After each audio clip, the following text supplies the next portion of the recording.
दोस्तों, मुझे मालूम है कि आप लोगों को हॉरर स्टोरीज बहुत पसंद है। इसलिए आज मैं आपके लिए एक ऐसी कहानी लेकर आया हूँ जिसे सुनकर आपको मज़ा आ जाएगा। तो प्रस्तुत है कहानी। गांव से शहर पढ़ने के लिए आए हुए दो नौजवान विराट और रवि कॉलेज की कैंटीन में बैठकर रहने के बारे में बात कर रहे थे। उन दोनों को कम पैसे में कोई पेइंग गेस्ट हाउस या कोई सस्ता फ्लैट चाहिए था ताकि वहां रहकर वो अपनी कॉलेज की पढ़ाई पूरी कर सके। उनके पीछे ही चाय पीते हुए कॉलेज का पियून उनकी बातें सुन रहा था। वह चाय के कप के साथ उनके टेबल पर आकर बैठ गया और बोला, देखो, तुम दोनों की परेशानी का हल मेरे पास है, पर इसमें खतरा हो सकता है। रवि बोला, कैसा खतरा? हमारे अभी की मुसीबत से कुछ ज़्यादा बड़ा तो नहीं होगा। पियून बोला, ठीक है तो सुनो, हमारे कॉलेज के पीछे एक बड़ा सा पुराना घर है। उस घर का मालिक बिल्कुल सस्ते दामों में किराए पर देने के लिए तैयार है, पर उस घर के बारे में एक दिक्कत है। वहाँ उस घर में 5 साल पहले हमारे ही कॉलेज की एक लड़की रहती थी और उसी घर में उसने अपने आप को जलाकर मार डाला था। मरने के बाद उसके शरीर का अंतिम संस्कार तो हुआ था, पर लोग कहते हैं कि उसकी रूह आज भी वहाँ मौजूद है। तो भैया सोच लो तुम लोग, अगर रहना चाहो वहाँ तो मैं उस घर के मालिक से बात कर सकता हूँ।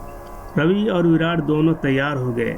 उस घर का मालिक उसी घर के बगल में रहता था। पियून उन दोनों को उस घर के मालिक से मिला दिया। घर के मालिक ने उन्हें इसी शर्त पर घर देने के लिए तैयार हुआ कि अगर वो बीच में घर छोड़ेंगे तो उनको उनका पैसा वापस नहीं मिलेगा। उन दोनों ने बिना सोचे समझे पैसे देकर घर की चाबी ले लिया और उसी दोपहर वहाँ शिफ्ट भी हो गए। वह घर काफ़ी बड़ा था। वहाँ सोने के लिए 3 बेडरूम, किचन, टॉयलेट, बाथरूम सभी सुविधाएं थी। इसलिए दोनों बड़े खुश लग रहे थे कि इतनी कम पैसे में उन्होंने एक बड़ा सा घर किराए पर मिल गया था। पहले ही दिन वह दोनों रात का खाना खाकर 11 बजे घर लौटे और आते ही बेड पर लेट गए। वहाँ एक लाइन में 3 बेड थे। विराट और रवि बीच के एक बेड को खाली छोड़कर सोए थे। रात को ठीक 12 बजे रवि की नींद अचानक खुली और वह हड़बड़ाकर उठ बैठा। आसपास इधर उधर नज़र दौड़ाया। उसे लगा था कि नींद में किसी ने उसका दम घोंटने की कोशिश की है। उसके बाद विराट की नींद भी अचानक खुल गई, क्योंकि उसे अचानक इतनी ठंड महसूस हो रही थी कि उसके दांत किटकिटाने लगे थे। उसको यह बात बहुत ही अजीब लगी। उसने कमरे की लाइट जलाकर देखा तो देखा तीसरे बेड पर रवि मस्त एकदम शर्ट निकालकर पंखे की हवा खाते हुए सो रहा था। अभी कुछ देर पहले ही ठंड की वजह से विराट की हालत ख़राब हुई थी। उसे बहुत नींद आ रही थी, इसलिए उसने इस बात को अपने दिमाग से निकाला और फिर से लाइट बंद करने के लिए स्विच की तरफ हाथ बढ़ाया। उस वक्त विराट की नज़र उन दोनों के बीच वाले बेड पर पड़ी, जो बीचों बीच इंसान के आकार में धंसा हुआ था, मानो उस पर कोई सो रहा हो।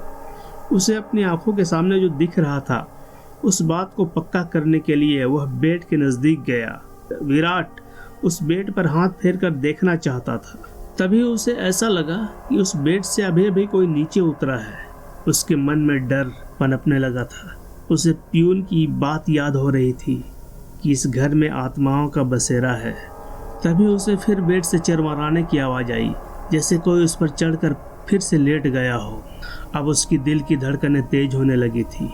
कलेजा मानो फट के बाहर निकलने ही वाला था। उसने डर बढ़े नहीं, इसलिए खुद को यकीन दिलाना शुरू किया कि यह सब उसके दिमाग का वहम है।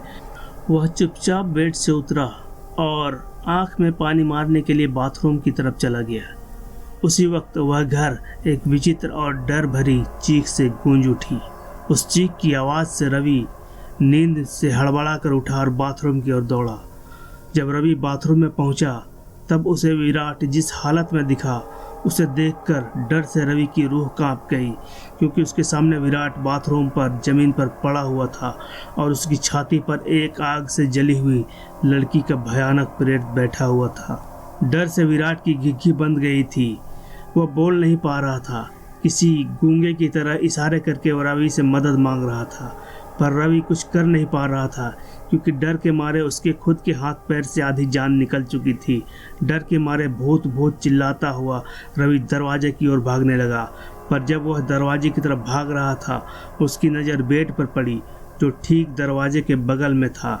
बेड पर नज़र पड़ते ही उसके दरवाजे की तरफ बढ़ते कदम धीरे धीरे रुक गए, क्योंकि जो दृश्य उसके सामने था उस पर उसे यकीन नहीं हो रहा था।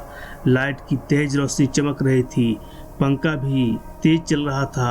एक बेड पर विराट अपनी छाती पकड़कर पड़ा था, दूसरे बेड पर वह खुद लेटा हुआ था, क्योंकि कुछ देर पहले ही उन दोनों की मौत हो चुकी थी और घर में अब बस उन दोनों की रूह उस तीसरी रूह के साथ घूम रही थी। फिर जब उसने बाथरूम की तरफ देखा तो वहाँ विराट एक लड़की के साथ खड़ा मुस्कुरा रहा था और अब उन तीनों की रूह अपने अगले शिकार का इंतजार कर रही थी। क्या आपको चाहिए कम किराए वाला बड़ा घर जहाँ प्रेत रहता है?